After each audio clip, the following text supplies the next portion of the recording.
So I got an email a couple of days ago from my friend Gene. You may remember Gene. He's the fellow that lost 50 pounds, and nobody really knew that he needed to lose that much. He's down to about a BMI of 20. And somebody made a comment that Gene was an OG. I'm old and not with it, so I had to look that up. Anyhow, Gene sent me a book a while back. He gave me a book. It was about proteomics. And the guy in the book said, supplements make expensive urine. Gene also sent this email to me. It said, vitamin and mineral supplements don't lower risk of early death. It's another study. You know, Gene has an interest in, he's a very smart guy. You'd know that if you watch his video. He's got an interest in this area, and he's made huge impacts on his own health. But you know what? I've heard that so many times. And in fact, in the past, I used to believe that supplements do make expensive urine. However, not anymore. Now, again, there's so many problems with our world today. A major chunk of them have to do with our world in terms of our leadership and the folks in medical science and their understanding and what our, quote, experts and influencers on the web tell us. But here's the bottom line. You can't supplement your way out of a bad lifestyle. We should know that. For example, drink a cup of this whatever every day will totally clean out your arteries. That's not going to happen. You can't medicate your way out of a bad lifestyle either. I don't care whether it's metformin or insulin. Neither one of them has an impact like a 30-pound weight loss. Now, on the other side, though, you've got the guys in standard medicine, and I used to feel this way as well, that supplements don't help. I also felt that I was always called Dr. 3 Days. I felt the medications, for the most part, didn't help either. Not all medications, but I'll also say as we get into medications and even statins, unfortunately, I think the vast majority of statin prescriptions probably do more harm than good because they're high-dose statins. They're used for LDL. They're not used for plaque and cardiovascular inflammation. And it's the wrong statins. But that's all different issues for different videos. And go look at those. This is a different one. This is a video on a recent study that came out about dietary supplements making expensive urine. There's a paperback book on it by Monica Lewis using the same term. Dietary supplements create expensive urine. Or are they a key to modern medicine? Now, here's the study. USA Today, vitamins and mineral supplements don't improve heart health. That was one of them. Actually, there was another one. Nutrients from food, not supplements, linked to lower risks of death and cancer. Now, they actually had a wrinkle on a different issue here, and basically what they're talking about is getting your supplements, your vitamins from food. Now, to a large extent, I agree with that. For example, K2. I know there's a huge debate around K2, and if I've seen it once, I've seen it hundreds of times on the comment section of the YouTube channel. Everybody thinks that K2 is going to magically pull calcium out of your arteries and put it in your bones and therefore save you and pull out the plaque while it's at it. Those mechanisms are not that well understood. I do think that vitamin K2 does have a place, and I do think that it should be, you should get it in diet, but not with supplementation. But again, let's go back to this study. It was done at Tufts. They looked at like 30,000 people over a 10-year period. And here's one of the things they did.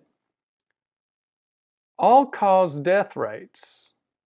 Now, I did a video on all-cause death rates, and it's not out yet, but keep your eyes out and look for that. If you look for a change in all-cause death rates, you're not going to see it on any supplement, any of them. In fact, you won't see it on most medications that have been proven to have a significant impact on their disease.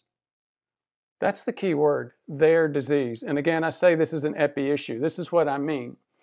Heart attack is the #1 cause of death in this world, but it's still, what, 1/3 of deaths? So in order for a medication related to heart attack, the #1 cause, to show an impact on all-cause mortality, it's got to show 3 times the effect just to show what an impact that it would show on heart attacks.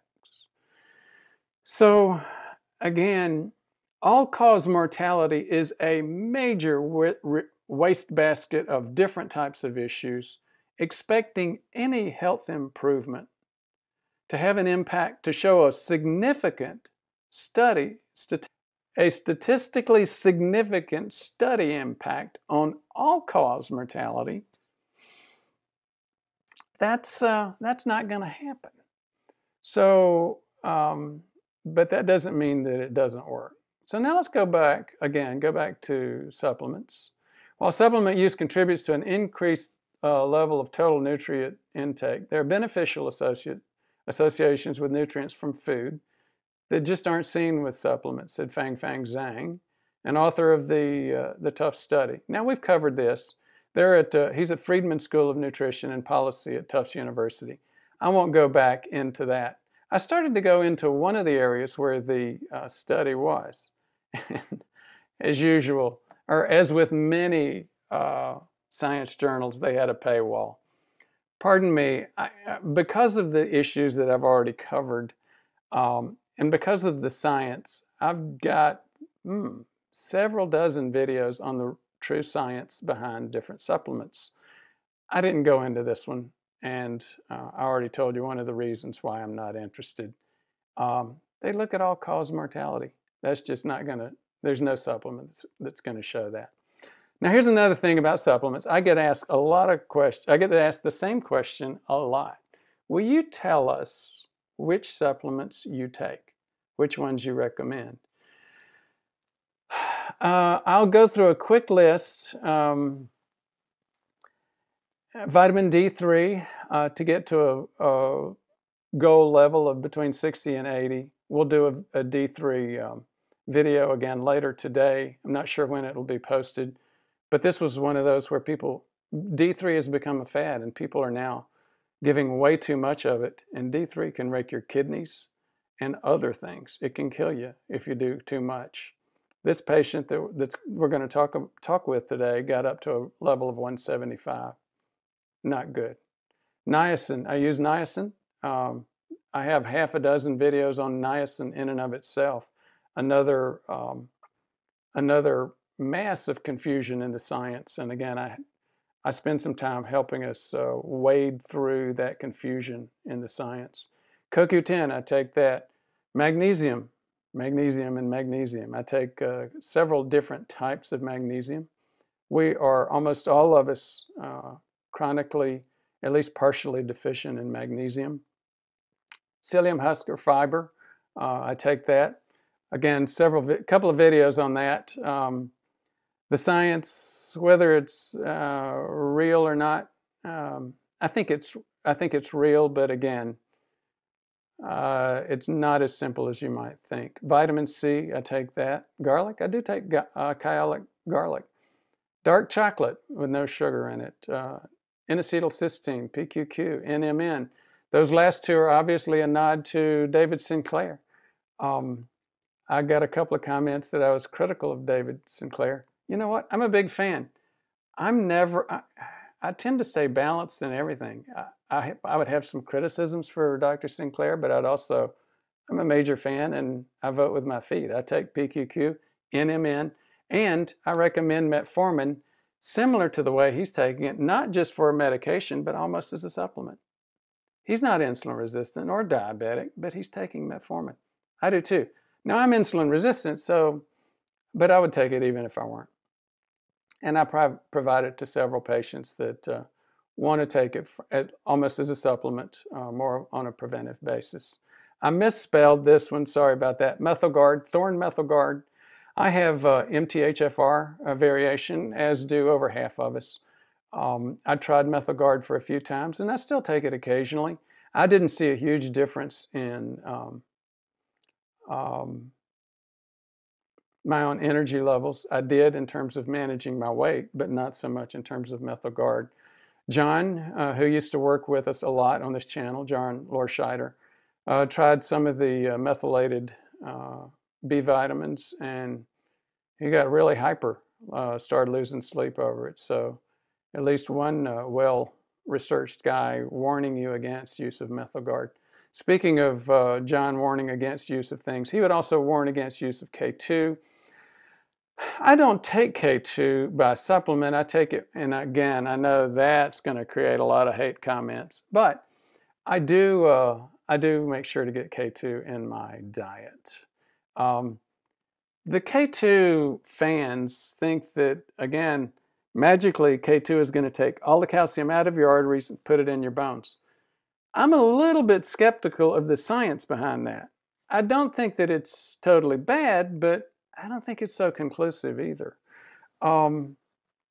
John's position, and he actually found a couple of articles which showed that you might actually weaken that, that plaque if you take the calcium out of it. So again, he would warn you away from it.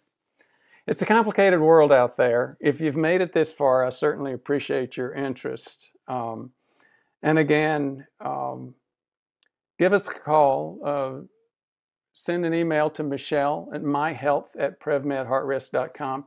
You can see it below the video in the comments and description on the video. That's what this channel is about. That's what PrevMed is about, helping people understand prevention.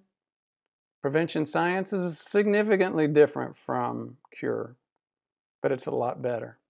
Thanks again for your interest. Bye-bye. Thanks, and if you hit that subscribe or like button, it makes a big difference. An even bigger difference happens when you share. You can share on Facebook, Instagram, LinkedIn, Twitter, Pinterest. When you do that, it makes a big difference in terms of the algorithm. It sends this to other people, realizing that humans think this is interesting information and helpful. Thank you again. We're planning a PrevMed only event on November 8th and 9th in Louisville at the University of Louisville Conference Center. Michelle posted this preliminary statement on Thursday or Friday, and within an hour we had one person already purchase a slot and 2 other people wanted to reserve slots. Why did we do this, and what are we talking about? Well, the Healthy Life Summit was about 3/4 of the folks were YouTube viewers of this channel. And they gave us really good feedback. They said it was a great event, but we really need to focus more on just PrevMed type of stuff, looking at specifically heart attack, stroke prevention, dementia prevention, have topics related only to what we're doing, cardiovascular inflammation, major causes like insulin resistance, lifestyle interventions, stroke prevention, those types of things, and not do any of the other business related items. So that's what we're going to do. And like the Healthy Life Summit, we have a couple of options. One is to just come in. You will get the CIMT if you just come to the event. The other one is to get a complete evaluation. So it would be 2 days with CIMT and labs. So it's a great way to do it. That was the other thing that the YouTube viewers told us. They said it's a great way. You come in, you get a complete evaluation, you get your CIMT, which is very difficult to find, and you get your all your labs. And you have a 2-day boot camp on what all of this means. So yes, we have it getting started, and it's coming out of the blocks, pretty popular. So go on over to the website, take a look and tell us what you think. I'm going to be, I recently recorded another video which used this same slide deck and got into a lot more detail regarding how the costs are developed. It's expensive whenever you start doing all of this testing. We'll get into some of those details later, but this is just an announcement, and look forward to seeing you there if you can come. Thanks.